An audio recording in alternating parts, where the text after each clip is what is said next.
Hi there, I'm David Sommer with Snapchat, and I'm here with Rajamannar, legendary CMO of Mastercard, and I'm really excited to talk to him about marketing innovation, partnership, and just get to know each other a little bit. So let's jump right in. Raja, do you want to share a little bit about your background and what you're doing at Mastercard? Sure. So I'm the Chief Marketing and Communications Officer for Mastercard. I've been there for more than 10 years now. And I also, in addition to managing marketing and communications for the company, I'm also the founding president of Mastercard's healthcare business, which is basically not very well known at this point in time outside, but that's a very exciting business that I also manage at Mastercard. Incredible. And one of the things as I researched for this interview, I heard you talk about the relationship between the CMO and the CEO and the CFO and what it takes to be successful as a CMO. Would you mind sharing some of those thoughts with us? Yeah, sure. See, when you look at the role of a CMO, it's not just marketing. Because marketing is the nerve center for the company. You think of new ideas, new concepts, you understand the consumers and the customers, you try to connect with them in very effective ways. You want to make sure that you have got the right positioning in people's minds for your brand and for your products, the right kind of margins. If you are building a stronger brand, the opportunity for better margins is higher and so on. So the way I look at it, marketing is at the real brain center of any company.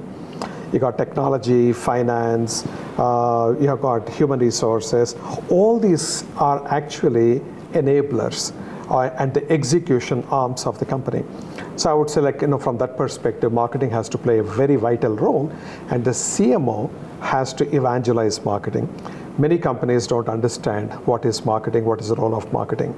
Some people think it's all PR, some people think it's all waste of money where these guys are spending on fluffy things, etc. So the CMO has to bring gravitas, weight, and stature to marketing as a function. They should educate their C-suite executives. Not in a kind of a didactic teacher-like fashion, right, but build relationships, take them along with you, pull them into what happens within marketing, let them experience the power and the joy of marketing and of creating things. When you do that, marketing starts really jiving in any company, and when it is really working well, that's when I think the results for the company are very self-evident. But it's a journey that companies have to be on. Excellent.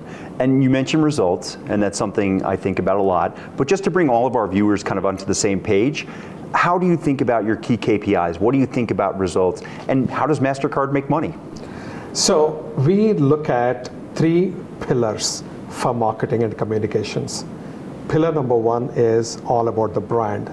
How do I build the brand? How do I differentiate my brand? How do I increase the relevance of my brand to the consumers? How do I protect my brand? How do I grow my brand? How do I really look after my brand reputation? So brand is one big pillar, everything about the brand. The second one is about the business. How do we get new prospects through the door? How do you even get people through the door? How do you get prospects? How do you convert them into customers? How do you make sure that they are using your card more than somebody else's card? Right. How do you engage them? How do you retain them? Because people can leave you. And what I always find is that retention is far more effective and cheaper and more cost effective too, compared to attracting new consumers. So you cannot let go of your existing good customers. How do you retain them? All that is in the business bucket. The third bucket is about competitive advantage. So how do you create platforms with which you can gain a significant advantage on a sustainable basis compared to your competitors or anybody else out there? So these are the 3 pillars, and for each pillar we have got very comprehensive KPIs, and we track them fanatically ongoing. Got it. Makes sense. Makes sense. And I think about, when I think about Mastercard, I think about priceless. I think about experiences, which is good. You're the CMO. I guess the message is landing with me. At Snapchat, we also think a lot about experiences, and we've run some programs together. I think recently we ran with Major League Baseball. We ran a program, Stand Up to Cancer. Actually drove a nice 11-point brand increase in terms of intent. But what are some things that leap to mind for you, experiences and priceless that you've created that you're very proud of? See, firstly, you referred to Stand Up to Cancer. That was profoundly meaningful. Yeah. At the time when I joined the company, we were debating as to how do you make a difference to the society? The philosophy is you should do something good to the society, and in the process, you should do well as a company. So we said we have to solve some big societal problems. Yeah. Which would they be, or what would they be? So we said it's cancer, it is hunger, it is saving the planet, etc. So we said let's start with cancer. Wow. And for cancer, we said how do we go about it? Because we are not in the medical field at that time, neither are we today. But then if you partner with somebody and help them come up with a drug discovery and in an accelerated fashion for curing different forms of cancer, that will be fantastic. So we said, but we are not International Red Cross. In the sense, we are not a 100% philanthropic organization. We have to make money for our shareholders in an appropriate way. So blending these two, what we did, we ran a promotion saying that if you use your Mastercard at restaurants during these 8 weeks during summer, we will contribute a small percentage of our profits to Stand Up to Cancer Foundation. And that money will all be aggregated and deployed behind creating processes and new templates for drug discovery all the way to FDA approval. Started as a dream, but fast forward today, we have contributed about $65 million Wow. for this particular cause. And 8 drugs have been already FDA approved that came out of this program. To put it in perspective, it takes 12 years for one drug to go from molecule to FDA approval. We already have 8 drugs. So that is something which is profoundly satisfying to me and gratifying to me as an example. Beautiful. Yeah, my team was very proud to be part of it too. They showed me some pictures. You could see a sign. With Snapchat, we create lenses. Yes. So you open up the camera, and it allowed you to say who you stand up for. Exactly. So people whose mother had cancer might say, I stand up for my mother. Correct. And it was really a beautiful thing to be part of. So thank you for and that. as you rightly said, that was one of our most successful partnerships together with Snap, where we had low double-digit lifts in our overall ratings and scores.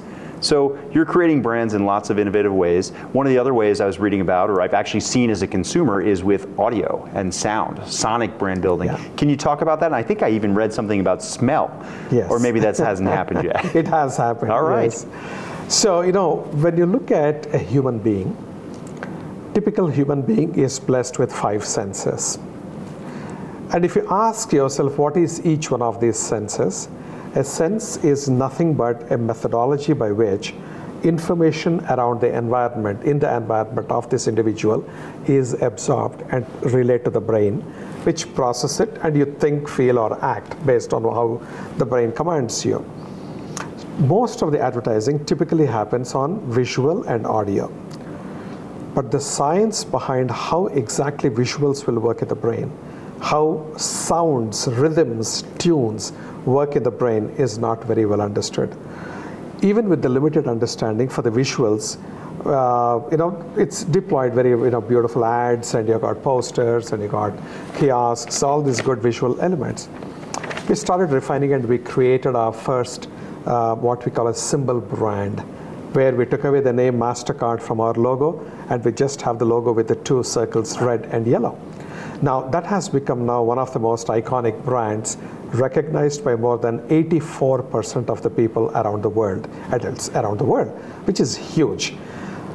Then we said, okay, just like a logo is used to recognize a brand, can we have a sound that is recognizable as belonging to a particular brand?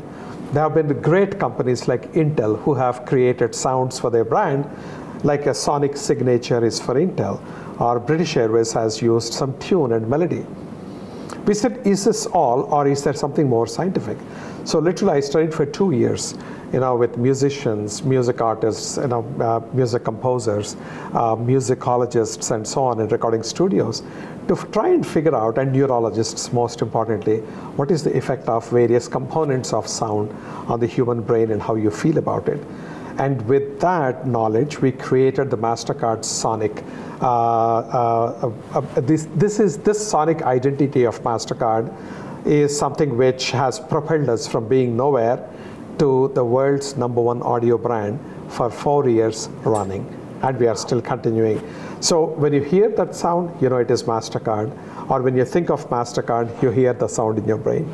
So this has a profound impact on how consumers feel towards a brand, their affinity and the familiarity, their likability, and so on.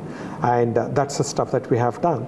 And now we have also extended that understanding into the sense of smell, into the sense of touch, and into the sense of taste. So we started, for example, 6 restaurants.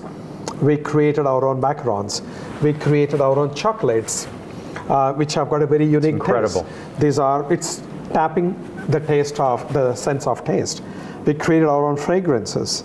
They are all called Priceless, and they're doing extremely well, by the way. And that's to tap into the sense of smell. And we have launched cards called touch cards, where if you think of a blind person, how does he or she know when they pull out of their wallet what card it is? Is it a debit card, credit card, prepaid card? Does it belong to this bank or some other bank? Is it Mastercard or some other network or whatever? With a very simple, intuitive solution. By touching the card, the consumer will know what card it is.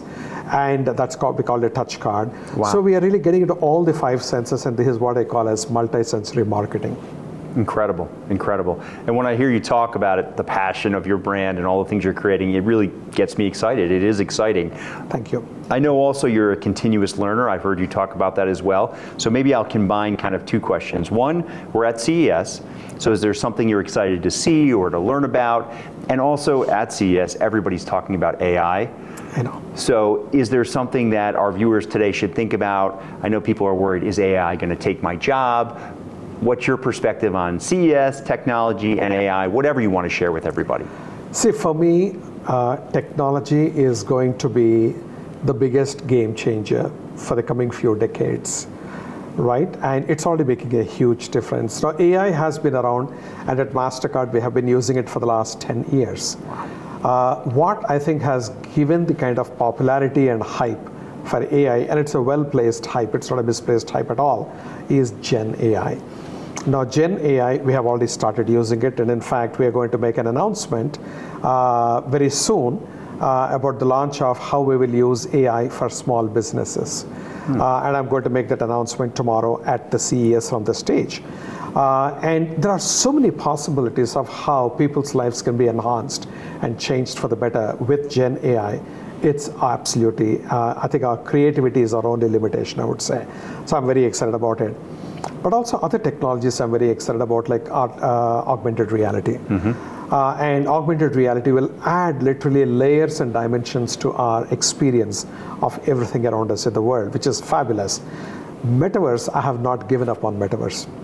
Right, people have been talking about it, it's all dead, it's all hype, and etc. The point is the concept of metaverse is incredibly powerful. I think the devices have to become much more agile and much more friendly. The interface has to be much more intuitive and easier, and the mobility when you're having it should be much higher. So I think VR is going to be, and metaverse is going to be pretty important. Blockchains, another kind of technology which is going to be game changing for marketing down the line, whether it is to establish the authenticity of a brand, that this has left the factory from here, there's an original brand, original product, not a knockoff, all the way till it goes to the consumer's hand, and even for resale. Or it is about bringing transparency into the advertising value chain, or in a broader way, marketing value chain. So there is so much of possibility with these various technologies. I'm very excited. And I have been coming to CES for the last so many years, barring during the time of the pandemic. Right. And I always see, and there are some wonderful concepts which are there, which excite me quite a lot. And I take them back more as thought starters. They may not be ready solutions as is for our context. But there are thought starters always that I come up with. And what I have seen here, lots of interesting concepts that I have seen yesterday. Amazing. And it's no wonder Mastercard and Snap have a good partnership too, because we believe a lot of the same things you do.